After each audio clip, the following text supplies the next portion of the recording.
In the 90s, the mid to late 90s, New York City was considered one of the safest cities in America. When I was at West Point from 2000 through 2004, I took that train down here many a day.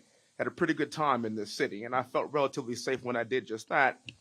But while Alvin Bragg is a Manhattan district attorney, his policies are not isolated to this borough. His pro-criminal policies are just an example of what Soros-funded district attorneys are implementing across our great nation. Their ideology is responsible for the death, rape, and robbery of innocent people across America, and it is disproportionately impacting poor Black and brown people. In Democrat-run cities across America, criminals are given deference and victims are left to fend for themselves, as you have articulated today. Why do these Soros-funded district attorneys put criminals first and victims last? It's what they believe. It's who they are. Our cities are crumbling around us. Criminals are running rampant, and that's because district attorneys in San Francisco, Los Angeles, Chicago, and even my home city of Houston are advocating for pro-criminal policies. And Alvin Bragg fits this profile, in my humble opinion. Let's talk about Alvin Bragg. He's a woke, progressive district attorney with no different than any other progressive DA in our country right now. He was elected as a Manhattan DA in 2021.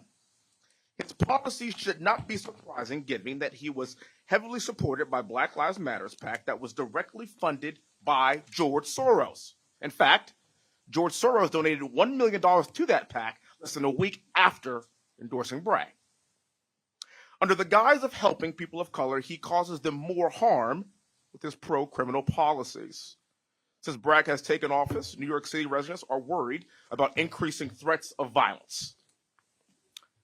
Do you know who doesn't have to worry about violence? Alvin Bragg.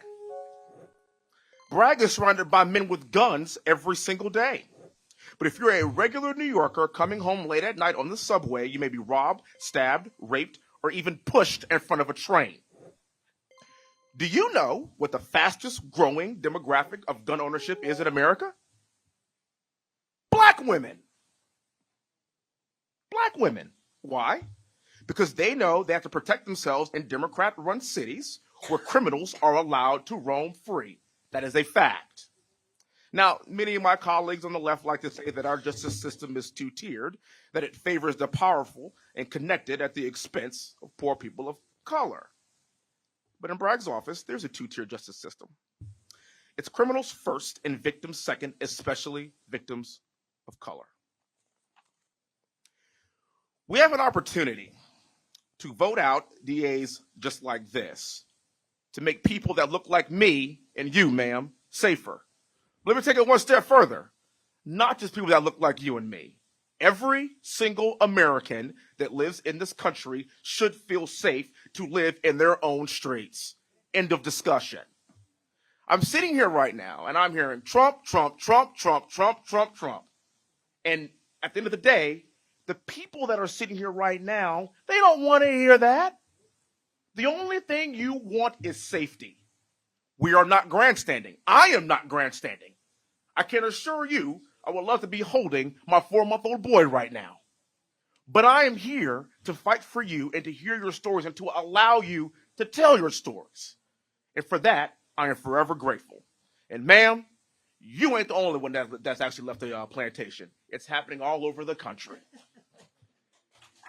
And with that, I yield back. Thank you.